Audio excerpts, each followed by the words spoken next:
கிறிஸ்துவுக்குள் பிரியமானவர்களே, கர்த்தராகிய இயேசு கிறிஸ்துவின் நாமத்தினால் உங்கள் அனைவருக்கும் என் அன்பின் வாழ்த்துதலை தெரியப்படுத்துகிறேன். நாம் இன்று தேவனுடைய இருதயத்துக்கு உகந்தவன் என்கிற தலைப்பின் கீழ் நாம் தியானிக்க போகிறோம். அப்போஸ்தலர் 10வது அதிகாரம் 35வது வசனம், எந்த ஜனத்திலாயினும் அவருக்கு பயந்திருந்து நீதியை செய்கிறவன் எவனோ அவனே அவருக்கு உகந்தவன் என்றும் நிச்சயமாய் அறிந்திருக்கிறேன். ஹல்லேலூயா. பிரியமானவர்களே, எந்த ஜனமாக இருந்தாலும் சரி, கர்த்தருக்கு பயந்திருந்து நீதியை செய்கிறவன் எவனோ அவனே கர்த்தருக்கு உகந்தவனாய் இருக்கிறான், அவருடைய இருதயத்திற்கு ஏற்றவனாக இருக்கிறான் என்பதை நாம் நிச்சயமாய் அறிந்திருக்கிறோம். பிரியமானவர்களே, நாம் எந்த ஜனமாக இருந்தாலும் சரி, ஒருவேளை நீங்க இந்த காணொலியை கேட்டுக்கொண்டிருக்கிறவங்க புதிதாய் ரட்சிக்கப்பட்டிருக்கலாம், இல்லைன்னா நீங்க ரட்சிக்கப்பட்டு ஒரு வருடமே ஆயிருக்கலாம், நீங்கள் பாரம்பரிய கிறிஸ்தவர்கள் அல்லாதவர்களாய் இருக்கலாம். பிரியமானவர்களே, நீங்கள் எந்த ஜனமாக இருந்தாலும் சரி, நீங்கள் கர்த்தருக்கு பயப்படும் பொழுது நீங்கள் நீதியை செய்கிறவர்களாய் இருப்பீர்கள். நீங்கள் கர்த்தருக்கு பயந்து நீதியை செய்யும் பொழுது கர்த்தருடைய இருதயத்திற்கு ஏற்றவர்களாய் நீங்கள் இருக்கிறீர்கள், அவருக்கு உகந்தவர்களாய் நீங்கள் இருக்கிறீர்கள். வேதம் இப்படியாக சொல்லுகிறது, தீமை விட்டு விலகுவதே கர்த்தருக்கு பயப்படும் பயம் என்று. அப்போ பிரியமானவர்களே, நீங்க தீமையை விட்டு விலகும் பொழுது நீங்கள் கர்த்தருக்கு பயந்து நடக்கிறவர்களாய் இருப்பீர்கள். ஆதியாகமம் 15வது அதிகாரம் 6வது வசனம் இப்படியாக சொல்லுகிறது, அவன் கர்த்தரை விசுவாசித்தான், அதை அவர் அவனுக்கு நீதியாக எண்ணினார்.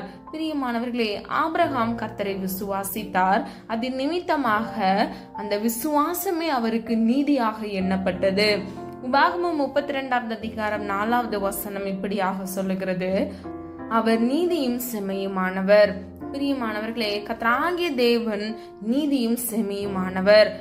ஆகவே அவருடைய பிள்ளைகளாய் இருக்கிற நீங்களும் நானும் நீதி செய்கிறவர்களாய் செம்மையான வழியில் நடக்கிறவர்களாய் இருக்க வேண்டும். 1 யோவான் 2வது அதிகாரம் 29வது வசனம் இப்படியாக சொல்லுகிறது, நீதியை செய்கிற எவனும் அவரில் பிறந்திருக்கிறான் என்று அறிந்திருக்கிறீர்கள். ஹல்லேலூயா. பிரியமானவர்களே, நம்ம கர்த்தரால் பிறந்திருக்கிறோம் என்றால் நாம் அவரை போல நீதி செய்கிறவர்களாய் இருக்கிறோம் என்று இந்த வசனத்தின் மூலம் அறிந்து கொள்ளலாம். முன்புள்ள வசனத்தில் நம்ம பார்த்தோம், உபாகமம் 32வது அதிகாரம் 4வது வசனத்தின்படி அவர் நீதியும் செம்மையுமானவர். பிரியமானவர்களே, நம்முடைய அப்பா நீதி செய்கிறவராய் இருந்தால் அவருடைய பிள்ளைகளாய் இருக்கிற நீங்களும் நானும் நீதி செய்கிறவர்களாகவே இருக்க வேண்டும். வெளிப்படுத்தல் 22வது அதிகாரம் 11வது வசனம் இப்படியாக சொல்லுகிறது, நீதி உள்ளவன் இன்னும் நீதி செய்யட்டும். ஹல்லேலூயா. அப்போ நம்ம நீதி இன்னைக்கு நம்ம செய்யறோம் அப்படின்னா மீண்டும் மீண்டும் நாம் நீதியை மிகுதியாக செய்கிறவர்களாய் இருக்க வேண்டும். ஹல்லேலூயா. 2 தெசலோனிக்கேயர் 1வது அதிகாரம் 6வது வசனம் இப்படியாக சொல்லுகிறது, உங்களை உபத்திரவப்படுத்துகிறவர்களுக்கு உபத்திரவத்தையும் உபத்திரவப்படுகிற உங்களுக்கு எங்களோட கூட இளைப்பாறுதலையும் பிரதிபலனாக கொடுப்பது தேவனுக்கு நீதியா இருக்கிறதே. ஹல்லேலூயா. பிரியமானவர்களே, உங்களை யாராவது இந்த நாட்கள்ல உபத்திரவப்படுத்துறாங்களா, அவர்களுக்கு கர்த்தர் உபத்திரவத்தை கட்டளையிடுகிறார்.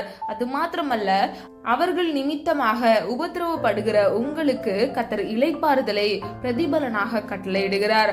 ஆகவே பிரியமானவர்களே, ஒருவேளை நீங்க வேலை செய்யற ஸ்தலங்கள்ல இருக்கலாம், இல்லைன்னா உங்க வீடுகள்ல இருக்கலாம், உங்க குடும்பத்துல இருக்கலாம், உங்களை யாராவது உபத்திரவப்படுத்துறாங்களா, கர்த்தராகிய தேவன் உங்களுக்கு வாக்கு கொடுக்கிறார், அவர்களை கர்த்தர் உபத்திரவப்படுத்தி அவர்களுக்கான பிரதிபலனை கட்டளையிடுவார். உபத்திரவப்படுகிற உங்களுக்கு கர்த்தர் இளைப்பாறுதலை கட்டளையிட்டு அதை உங்கள் பிரதிபலனாக கொடுக்கிறார். ஹல்லேலூயா. வெளிப்படுத்தல் விசேஷம் 19வது அதிகாரம் 1வது வசனம் இப்படியாக சொல்லுகிறது, அவருடைய நியாய தீர்ப்புகள் சத்தியமும் நீதியுமானவைகள். ஹல்லேலூயா. பிரியமானவர்களே, கர்த்தர் எந்த தீர்மானத்தை எடுத்தாலும் அவர் நீதி உள்ள நியாயாதிபதியா இருக்கிறார்.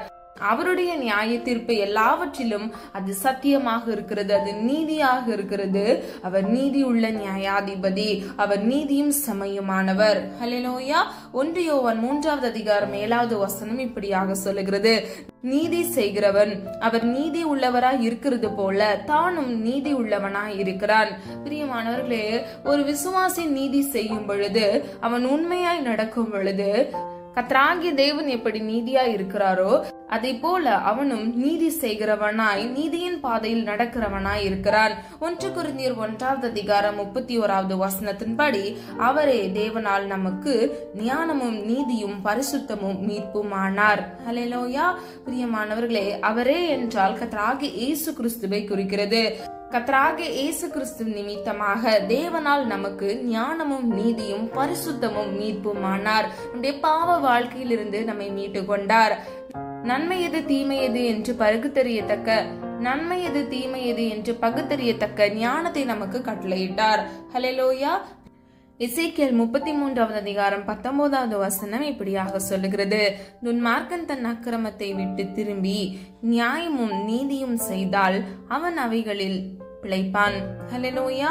பிரியமானவர்களே, துன்மார்க்கன் என்றால் யார்? வேதத்தின்படி கர்த்தருடைய வார்த்தையை விட்டு விலகுகிறவன், வேதத்தை விட்டு விலகுகிறவன் துன்மார்க்கன் என்று வேதம் சொல்லுகிறது. அப்போ பிரியமானவர்களே, துன்மார்க்கமாய் நடந்த ஒரு மனிதன் அவனுடைய அக்கிரமத்தை விட்டு அவன் கர்த்தரை நோக்கி அவன் திரும்பும் பொழுது, அவனுடைய வாழ்க்கையில் அவன் நீதியும் நியாயமும் செய்யும் பொழுது அதுவே அவனை பிழைக்க வைக்கிறது. அவனுடைய வாழ்க்கையில் அவன் நித்திய ஜீவனை பெற்றுக் கொள்கிறான். மனம் திரும்புகிற ஒரு பாவியின் நிமித்தமே பரலோக ராஜ்யம் சந்தோஷப்படுகிறது. துன்மார்க்கன் தன் அக்கிரமத்தை விட்டு திரும்பி கர்த்தருக்கு நேராக திரும்பி அவன் நீதியும் நியாயமும் செய்யும் பொழுது அதுவே அவனை பிழைக்க செய்கிறது. அவன் வாழ்வடைகிறவனாய் இருக்கிறான். ஹல்லேலூயா. பிரியமானவர்களே, சொல்லப்பட்ட காரியங்களை ஆராய்ந்து பாருங்க. நம்ம தேவனுக்கு ஏற்றவர்களாய் அவருடைய இருதயத்துக்கு உகந்தவர்களாய் இருக்க வேண்டும் என்றால் நாம் நீதியை நடப்பிக்கிறவர்களாய் கர்த்தருக்கு பயந்து நடக்கிறவர்களாய் இருக்க வேண்டும். உங்களை உபத்திரப்படுத்துகிறவர்களுக்கு கர்த்தர் உபத்திரவத்தை கட்டளையிடுகிறார். உபத்திரவப்படுகிற உங்களுக்கு கர்த்தர் இளைப்பாறுதலை கட்டளையிடுகிறார். அது மாத்திரமல்ல, ஆபிரகாம் கர்த்தரை விசுவாசித்தான், அதுவே அவனுக்கு நீதியாக எண்ணப்பட்டது. இன்னைக்கு நீங்க எல்லாரும் என்ன பண்றீங்க? கர்த்தரை விசுவாசிக்கிறீங்களா? நீதியாக நடக்கிறீங்களா? நீதியின் செம்மையும் ஆனவரிடத்தில் நாம் இருக்கும் பொழுது கர்த்தர் நிச்சயமாக உங்களுடைய வாழ்க்கையில் இருக்கக்கூடிய எல்லா ஆசீர்வாத குறைபாடுகளில் இருந்து எல்லா தேவைகளை கர்த்தர் சந்தித்து உங்களை ஆசீர்வதித்து நிச்சயமாக பாதுகாப்பார். நீதி செய்கிறவன் அவர் நீதியா இருக்கிறது போல தானும் நீதியா இருக்கிறான் என்பதை நம்ம அறிந்து கொள்கிறோம். நீதியை செய்கிறவன் எவனும் தேவனால் பிறந்திருக்கிறான். ஹல்லேலூயா. பிரியமானவர்களே, நம்ம நீதி செய்யத்தக்கதாக கர்த்தருடைய சமூகத்தில் நம்மை ஒப்புக் கொடுப்போம். நீதி செய்கிறவன் இன்னும் நீதி செய்யட்டும் என்று தேவன் சொல்லுகிறார். அப்போ மிகுந்த நீதி செய்கிறவர்களாய் நாம் இருக்க வேண்டும். நம்ம எல்லாரும் ஒரு மனதா ஜெபிக்கலாமா? அன்பின் பிதாவே, அப்பா, எங்களை மது கரத்தில் ஒப்புக் கொடுக்கிறோம். அறிந்து மறியாமல் செய்த தவறுகளை மன்னிங்கப்பா. எங்களிடத்தில் அநேக குற்றங்கள் உண்டு, குறைகள் உண்டு அப்பா. தயவாய் மன்னிங்க. உம்முடைய இருதயத்துக்கு ஏற்றவர்களா எங்களை மாற்றுங்கப்பா. நீதியை செய்ய, நீதியின் பாதையில் நடக்கப்பா. நீதியும் செம்மையுமானவரை ஆராதிக்கிற நாங்கள் ஆண்டவரே, உமக்கு பிரியமா இருக்க இயேசுவின் நாமத்தினால் எங்களுக்கு கிருபை செய்யுங்க தகப்பனே. துன்மார்க்கர் தன் அக்கிரமத்தை விட்டு திரும்பி நீதியும் நியாயமும் செய்யும் பொழுது அதிலேயே அவன் பிழைக்கிறான் என்று வேதம் சொல்லுகிறது தகப்பனே. அப்பா, எங்களுடைய குற்றங்களை மன்னிங்க. உமக்கு பிரியமில்லாமல் கர்த்தருடைய வார்த்தைக்கு கீழ்ப்படியாமல் நடந்த எல்லா பாவற்றையும் மன்னித்து நீதியின் பாதையில் எங்களை நடத்தி நீதி செய்கிறவன் இன்னும் நீதி செய்யட்டும் என்று சொன்ன வசனத்தின்படி மிகுந்த நீதியை செய்ய கர்த்தர் தாமே எங்களுக்கு கிருபை செய்யுங்க தகப்பனே. நீரே எங்களுக்கு நீதியும் சத்தியமும் ஆனவர் தகப்பனே. உம்மை சுற்றி உண்மை சூழ்ந்திருக்கிறதப்பா. எங்களை பாதுகாத்துக் கொள்ளுங்க.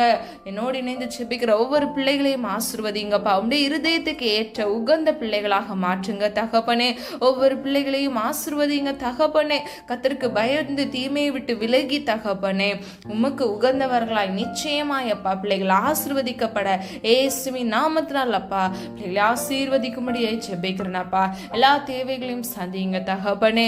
இருதயத்தின் மன விருப்பங்களை ஆமென்றும் ஆமென் என்று உடைய சித்தத்தின்படி கட்டளையிட்டு பிள்ளைகளுக்கு பரிபூர்ண நன்மையை கட்டளையிட்டு பிள்ளைகளை ஆசீர்வதித்து பாதுகாத்துக் கொள்ளுங்க.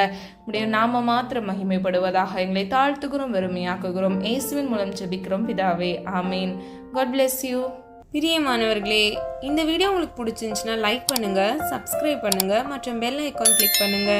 God bless you.